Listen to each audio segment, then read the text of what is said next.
लेकिन इसी समय एक उपचुनाव भी हो रहा है एलनाबाद का। सुभाष बराड़ा जी को उसको दायित्व दिया गया है। उस एलनाबाद चुनाव में भी हमारा हर कार्यकर्ता, जिसका जो भी सामर्थ्य है, 1 वोट से लेकर 100 वोट तक का, 50 वोट से लेकर 5,000 वोट तक का, वो अपने संपूर्ण सामर्थ्य के साथ उस चुनाव में सहयोग करें, क्योंकि ये चुनाव अभय सिंह चौटाला जी ने एलनाबाद वालों पर, हरियाणा पर थोप दिया है।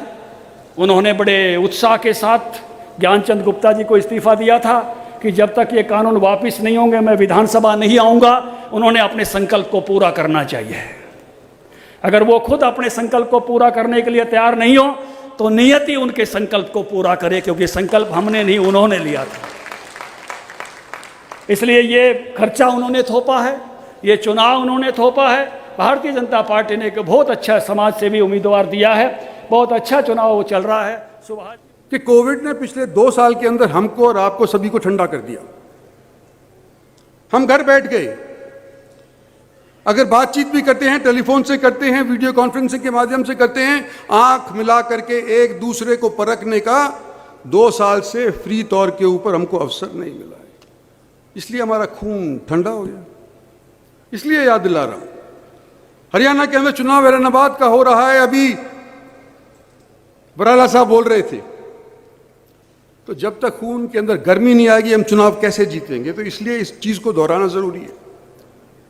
और जहां मैं यूं कहता हूं और हम सब मानते हैं कि देश के अंदर मोदी की वजह से सरकार बनी, जहां हम साथ साथ ये भी मानते हैं कि प्रदेश के अंदर भी उसका कैस्केडिंग इफेक्ट हुआ और हरियाणा के अंदर भी उनकी वजह से सरकार बनी पहली बार, तो दूसरी बार भी सरकार हरियाणा के अंदर बनी, ये भी बड़ी भारी उपलब्धि है। क्योंकि हरियाणा में अमूमन क्या होता है, एक बार एक पार्टी आती है, दूसरी बार दूसरी पार्टी आती है। मेजॉरिटी किसी टाइम के ऊपर ही मिल पाई है। मुझको तो 40-42 साल हरियाणा के अंदर राजनीति करते हो गए। हरियाणा के अंदर बड़ी भारी मेजॉरिटी सिर्फ एक बार आई है, जब चौधरी देवीलाल मुख्यमंत्री बने थे। उसके बाद थोड़ी बहुत 50 से नीचे ही रहती है। पहली बार हमारे को 47 मिले, इस बार 40 मिले, कोई बात नहीं, हम हारे नहीं। ये हरियाणा की परंपरा रही है कि पहली बार की निस्बत दूसरी बार थोड़ी घाट वोट लेती है, लेकिन तीसरी बार क्या हम वो 45 का आंकड़ा पार कर पाएंगे?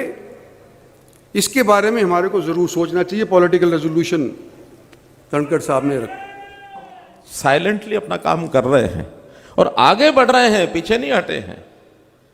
कोई ये कहे कि विधानसभा में हमारी 7 सीटें कम आई, वो एक परमुटेशन कॉम्बिनेशन, ऐसे कोई चीजें जब पार्टी के विभिन्न पार्टियां जब लड़ रही होती है तो टैक्टिकल अंडरस्टैंडिंग भी आपस में कर लेते हैं।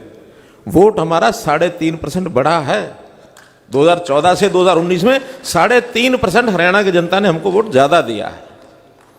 फिर चाहे वो कॉरपोरेशन के चुनाव हों, चाहे वो पंचायतों के चुनाव हों, और अभी अभी जैसा सवेरे बताया गया 2 वार्ड हमारे, यानी इतनी कठिन परिस्थितियों में ऐसा भी लगता था कि कहीं कोई कठिनाई ना आ जाए, लेकिन दोनों जगह कितनी एक अच्छी जीत, चाहे वो गुड़गांव की है चाहे वो करनाल की है, ये हमारी हुई है, ये जीत हमारी हुई है।